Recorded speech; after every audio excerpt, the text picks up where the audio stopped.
बहुत समय पहले की बात है। एक छोटे से गांव में मदन नाम का एक गरीब किसान रहता था। मदन के परिवार में कोई और नहीं था, बस उसकी एक गाय थी जिसका नाम उसने गौरी रखा था। मदन और गौरी का रिश्ता मालिक और जानवर का नहीं, बल्कि पिता और बेटी जैसा था। मदन खुद भूखा रह लेता, लेकिन गौरी के चारे पानी में कभी कमी नहीं आने देता था। गौरी भी मदन की हर बात समझती थी। जब मदन खेत से थक कर घर लौटता तो गौरी रंभाकर उसका स्वागत करती और अपना सिर उसके कंधे पर रख देती। संकट का समय। एक साल गांव में भयंकर सूखा पड़ा। फसलें बर्बाद हो गईं और मदन के पास खाने के लाले पड़ गए। गांव के कई लोग अपने मवेशियों को कसाई या व्यापारियों को बेचने लगे।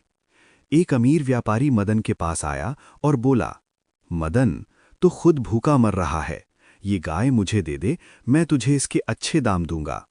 मदन की आंखों में आंसू आ गए। उसने हाथ जोड़कर कहा, सेठ जी, गौरी मेरी बेटी है, क्या कोई अपनी बेटी को बेचता है? हम दोनों साथ जिएंगे और साथ मरेंगे। व्यापारी मदन का पागलपन देखकर चला गया। गौरी की वफादारी। सूखा बढ़ता गया। मदन बीमार पड़ गया। वो अपनी खटिया से उठ भी नहीं पा रहा था। घर में अन्न का एक दाना नहीं था। गौरी खूंटे से बंधी हुई थी और भूखी थी, लेकिन उसे अपनी भूख की नहीं, मदन की चिंता थी। उस रात मदन की हालत बहुत खराब हो गई। उसे पानी की सख्त जरूरत थी, लेकिन वो उठ नहीं सकता था। गौरी ने ये देखा।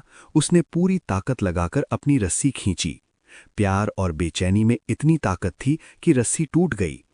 गौरी घर से बाहर नहीं भागी, बल्कि वो सीधे पड़ोसी रामू काका के घर के बाहर गई और जोर जोर से रंभाने लगी। उसने अपने सींगों से उनका दरवाज़ा खटखटाया। रामू काका ने दरवाज़ा खोला तो गौरी उन्हें खींचते हुए मदन की झोपड़ी की तरफ ले जाने लगी। रामू काका समझ गए कि कुछ गड़बड़ है। वे दौड़कर मदन के घर पहुंचे और देखा कि मदन बेहोश पड़ा है। उन्होंने तुरंत मदन को पानी पिलाया और गांव के वैद्य को बुलाया। समय पर इलाज मिलने से मदन की जान बच गई। कहानी की सीख।